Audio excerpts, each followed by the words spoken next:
खर्राटे से परेशान व्यक्ति पता नहीं क्यों अपने इस समस्या को बीमारी भी नहीं समझते, क्योंकि वो खुद इससे परेशान नहीं होते और इसीलिए अन्य लोग उनका मजाक भी बनाते रहते हैं। समाज में ऐसे रोगी को बहुत ध्यान नहीं देते, लेकिन ऐसे रोगी मन ही मन परेशान होते रहते हैं और जाने अनजाने में आगे चलकर अन्य किसी मानसिक बीमारी से ग्रसित भी हो सकते हैं।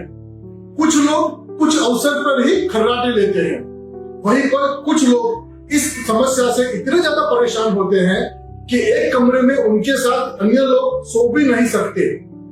फ्रेंड्स, बहुत ही निग्लेक्ट हुई लेकिन बहुत ही जरूरी खर्राटे की इस समस्या से आज हम माहिती प्राप्त करने का प्रयास करेंगे।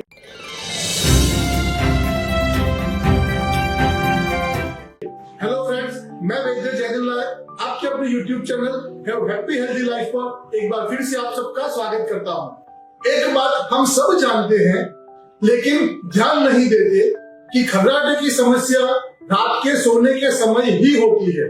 अगर इस चीज को हम थोड़ा ध्यान से सोचेंगे तो इस समस्या से अच्छी तरह से बाहर आ पाएंगे। आयुर्वेद के ऋषि मुनियों ने इस समस्या को ऊर्ध्व जत्रुगत व्याधि मतलब यहाँ से ऊपर होने वाली व्याधियों की श्रेणी में रखा हुआ है। इसमें हमारे नासिका के छिद्र सिकुड़ जाते हैं या फिर यहाँ के सारे मसल्स कमजोर हो जाते हैं, जिससे कि सांस लेते समय जो हवा का आवागमन होता है वो ठीक से नहीं हो पाता और एक योग्य तरह की ध्वनि उत्पन्न होती है जिसे हम खर्राटे के नाम से जानते हैं। एक बात अवश्य ध्यान रखें कि रास्ता जितना छोटा होगा ध्वनि उतनी ही ज्यादा बड़ी होगी। फ्रेंड्स, जब हम सो जाते हैं तब हमारे शरीर के सारे मसल्स रिलैक्स या फिर आराम की अवस्था में होते हैं। ऐसे समय में अगर उन मसल्स में प्रॉपर टोन नहीं हुआ तो वो ठीक से काम नहीं कर पाते और खर्राटे की समस्या उत्पन्न होती है। वहीं पर जब हम रात को सो जाते हैं उस समय वायु के मार्ग को किसी भी चीज से रुकावट होती है तो भी खर्राटे उत्पन्न होते हैं।